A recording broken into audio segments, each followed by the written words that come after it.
Hello बच्चों।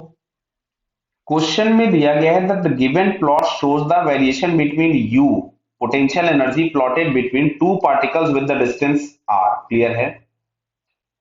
अच्छा, नीचे ऑप्शंस में लिखा है इक्विलिब्रियम स्टेबल अनस्टेबल। तो सबसे पहली बात ये समझिए कि इक्विलिब्रियम वहां होता है जहां पे एफ जीरो होता है, और एफ जीरो हम लोगों के पास कहां मिलेगा? D U by D X बराबर zero. That means U X graph का स्लोप जीरो होना चाहिए। तो यूएक्स ग्राफ का स्लोप अगर हम जीरो देखें तो बेटा एक ई पॉइंट पर स्लोप जीरो दिख रहा है और एक आपको सी पॉइंट पे स्लोप जीरो दिख रहा है, यानी सी और ई पर इक्विलिब्रियम होगा। जहां पोटेंशियल एनर्जी का मिनिमा होता है वहां पे इक्विलिब्रियम स्टेबल है, मतलब सी पे इक्विलिब्रियम आपको स्टेबल मिलेगा। जहां पे पोटेंशियल एनर्जी का मैक्सिमा होता है वहां पे इक्विलिब्रियम अनस्टेबल होता है, तो यहां पे आपको इक्विलिब्रियम अनस्टेबल मिलेगा ई पे। अब ऑप्शन पढ़ते हैं। B and D are the equilibrium point, बिल्कुल गलत बात हो गई। बी और डी पे तो इक्विलिब्रियम है ही नहीं, इक्विलिब्रियम केवल सी और ई पर है। C is the point of stable equilibrium, बात एकदम सही हो गई, ये स्टेटमेंट हमारा सही हो गया। ठीक है। The force of interaction between the two particles is attractive between C and D. तो ध्यान से समझना, बहुत आराम से समझिएगा भाई। जैसे मान लो यहाँ पे हम एक पॉजिटिव चार्ज प्लेस कर दे और यहाँ पे हम एक निगेटिव चार्ज प्लेस कर दे। ध्यान से समझना बेटा। क्लियर? तो अब हम लोगों को क्या दिखेगा? यहाँ पे फोर्स है अट्रैक्टिव।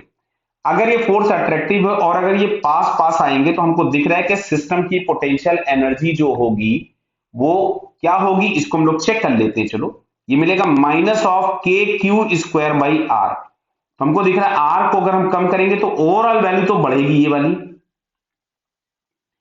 लेकिन ये लगा है माइनस। अगर ये माइनस है तो ये ओवरऑल वैल्यू अगर हमारे पास ये बढ़ रही होगी तो हमको दिख रहा होगा निगेटिव लगने के साथ ये यू की वैल्यू क्या होगी? कम होने लग जाएगी। क्लियर? तो जबकि हम यहां पे देखेंगे सी से डी में पोटेंशियल एनर्जी बढ़ रही है, पहले निगेटिव है और ये जीरो की तरफ जा रही है, मतलब पोटेंशियल एनर्जी इंक्रीजिंग है। तो यहाँ पे फोर्स हमको दिख रहा है यहाँ पोटेंशियल एनर्जी डिक्रीजिंग होगी। अगर force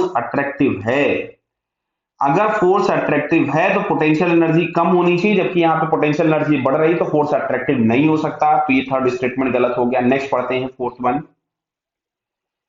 the force of interaction between particle is repulsive between, समझ लो, बिटवीन ई एंड एफ। अच्छा देखो, ई से एफ जाने पे पोटेंशियल एनर्जी कम हो रही है, ई से एफ जाने पे पोटेंशियल एनर्जी कम हो रही है। तो मान लो अगर हम लोग यहाँ पे इसको प्लस प्लस दो चार्ज ले लेते तो बेटा फोर्स रिपल्सिव होता और इनके बीच में डिस्टेंस बढ़ता। तो जैसे ही हम डिस्टेंस बढ़ाते, ध्यान से देखना, तो u बराबर हम लोग यहां से कुछ लिख देते K Q one Q two by R. तो अगर हम r को बढ़ाते तो u क्या होता? कम।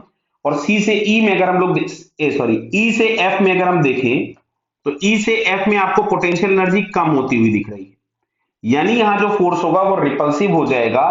तो यहाँ पे इन्होंने लिखा है कि ई से एफ में फोर्स रिपल्सिव है, मतलब ये आंसर भी करेक्ट हो गया। तो सेकंड और फोर्थ ऑप्शन अपना करेक्ट है। तो सेकंड और फोर्थ आपको सी ऑप्शन में दिया है, so it's correct answer is C. Okay बेटा, ऑल द बेस्ट।